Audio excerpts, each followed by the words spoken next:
quando eu cheguei, na realidade, eu não estava olhando muito o Internacional jogar. Por quê? Porque eu já não imaginava que eles fossem me convidar. Tá? Então eu estava olhando outros times. Porque o que eu faço? Eu fico olhando times que eu posso vir a ser convidado. Né? Então tem times que eu não olho. Olha, eventualmente está jogando com outro time que eu posso ter interesse. E eu, quando eu assumi, na quarta-feira de tarde, algumas pessoas estavam falando, não vai fazer esse jogo de domingo, era contra o Palmeiras, em casa. Mas era o Palmeiras. Não, se eu tivesse entrado sábado, eu podia ficar em cima. Eu entrei na quarta-feira, não posso não ir, né? Tive quinta, sexta. Mas o grupo era um pouquinho inferior àquilo que tu via. Né? E tu vai conhecendo. A primeira coisa que eu fiz, eu fui fazer um trabalho que eu sabia que era um ambiente difícil, né? Eu fiz um trabalho, porque eu acredito muito no emocional. Eu acho que o craque do time é o emocional. Então eu pedi para o pessoal da psicologia lá no Internacional fazer um estudo com os jogadores. E eu tinha na minha mão, claro que isso não é tudo, mas é uma base, de qual era o jogador que era sanguíneo, qual era o jogador que era melancólico, qual era o jogador que, por caráter dos exames que foram feitos, né, poderia, na hora de ter que ir para o pau mesmo, sentir, ou aquele que vai mesmo. Eu tinha isso na minha mão, mas eu fui demitido. Em qual entrava? Em que grupo entrava eu? Nesse aí? Tu não estava? Não, mas em que? Sanguíneo? Sanguíneo. Não era? Porra. Era. Mas foi o que me levou a personalidade. Né? Cada um tem essa. Mas é interessante, porque tem jogadores que são melancólicos. Tu botar um jogador melancólico num jogo, numa situação que o time não está bem, tu não vai ter rendimento. Então, eu senti, como não ia ter tempo, porque é o jogo em cima do jogo, nós jogamos domingo, quarta, domingo, eu tinha que ter pelo menos, né? E eu tive assim, eu ia colocar o Charles, que era o meio campo que eu peguei, acho que gostei muito do Charles, aquele jogo que chega na frente, faz tipo hoje, que chama de box to box. Sim. Só que ele foi comigo contra o Cruzeiro, o jogo em casa era com o Fluminense, e aí eu ia colocar ele. Mas ele foi fazer o exame e estava com uma lesão muscular. Quando eu ia botar um time que eu sentia que podia ter um rendimento mais... Encorpar um pouquinho. Encorpar mais e com isso, um time mais firme no caráter, no jogador. Mas aí, depois do Fluminense, perdeu acho que 1-0 em casa, e aí foi demitido. Então eu fiquei 25 dias no total.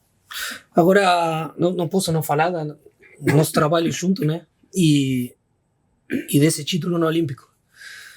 Porque foi o último título. Foi duro, hein? Foi duro. Nossa. Nós perdemos 3-2, a gente já falou um pouquinho, mas só para fechar.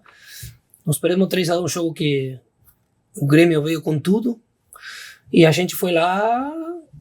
Mas a semana foi complicada. É que o jogador, a gente tentou preservar muito vocês.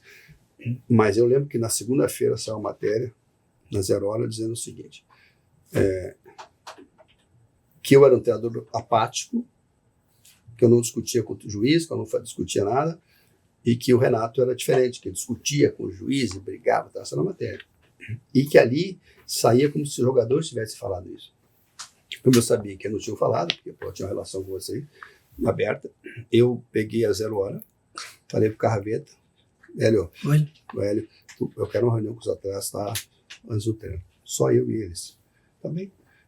Cheguei com a bolsa, com a 0 Hora na mão, e digo, Bolívar é o capitão, né? Bolívar, você tem dificuldade de falar comigo? Não, professor. Dá-lhe. Eu te perguntei, tu tem? Não, você sempre a porta aberta. Peguei o jornal. Vocês falaram isso aqui?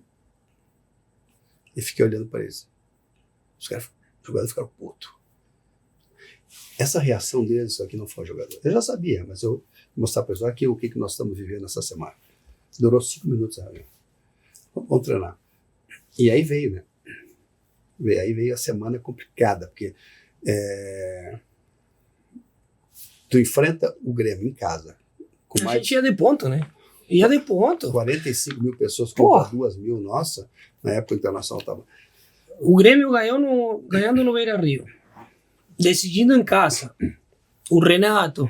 Sim, o time... Tinha todo para dar certo. Eu lembro quando a gente chegou no... E eu fiquei sabendo depois disso aí.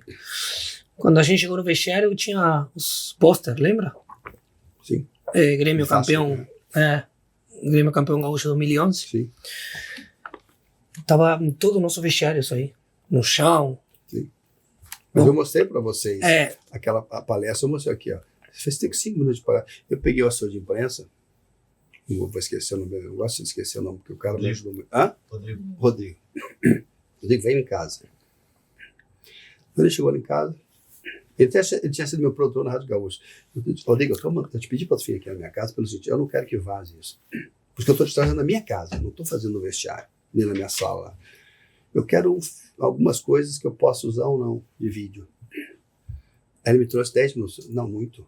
Não, jogador, 4 minutos, o jogador está prestando atenção em outra coisa. Me dá 3 minutos. Mas não que eu achava que isso fizesse diferença. Eu queria só mostrar aqui, ó. Isso aqui, talvez, se nós estivéssemos na mesma situação, poderíamos tentar pensando a mesma coisa. Eu joguei em casa, né, para ganhar Mas uma coisa, quando eu entrei no Internacional aquela vez, o Internacional já tinha perdido o primeiro turno. O Internacional tinha que ganhar o segundo Parei na final. para ir para o segundo campeonato. Aí foi o jogo decisivo com o Juventude lá, que expulsaram o jogador. Nossa, acho que foi o Bolatti. E nós estávamos 1-1. E todo mundo pressionando para botar o Thiago, o nosso Matias, de volante, eu botei o Tinga.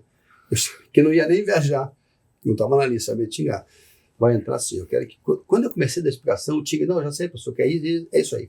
Então tu vai segurar aqui, mas quando a gente tiver a bola, tu entra. Da manhã daquele Lambreto Cruz e gol do Tinga de cabeça. E aí nós fomos a final com o Grêmio. E esse jogo com o Grêmio foi muito complicado. São duas finais. O Grêmio estava ganhando no Beira-Rio e lá tinha que virar isso. E aquilo que nós já falamos, né, de plano B, enfim. Eu me lembro que a gente jogou com os 4, né? O Ney, o Bolívar, o Índio e o Juan. O Juan, de lateral. Aí veio os 4, era o André, o Bolatti, o Tiga não estava fora, o Guinha Azul. E o Kleber. E o Kleber. No Aí meio. uma linha de 2, Andrezinho e você. E na frente, o Damião. Eram 4, praticamente eram 4. Era 4-3-2-1. É. E só que nós não tínhamos chegado. É que E o eu Grêmio, velocidade não tinha. O Andressinho. em cima, aí eu vou ter que mexer. Aí não mexeu. Eu lembro que sofreu muito. Tá? E a gente tinha que. Depois a gente virou 3-1. Depois nós tomamos 3-2. Depois vamos nos pênaltis, mas. Ficou E o muito Zé? marcado, E né? o Zé que não queria bater E o o Zé pênalti. que não. Mas Deu. ele entrou e mudou completamente. Eu estou escolhendo os batedores. Né? Eu já tinha escrito quem ia bater e tal. Quem ia começar, bater e tal. Eu cheguei pro Zé, eu estava fazendo a lista dos primeiros 5. Tu bate pênalti, ele sentava e fez assim, tentar, tudo fica de olhado. Aquela dele foi. Pra mim foi difícil, porque eu já tinha batido no jogo, lembra? Sim. Só que E aí tinha que bater depois o primeiro, mas que foi eu. inteligente, tu bateu alto, aí o primeiro tu bateu uma mais baixo. baixo. No mesmo canto. Mas assim, nós começamos, o Damião errou, né, que não errava. Sim. Nós temos vantagem, perdemos e depois tivemos uma vantagem. O Renan pegou 3, né? Sim, pegou. Eu lembro que eu disse, gente, reunindo os caras, se a gente não errar, a gente é campeão, porque o Renan pega.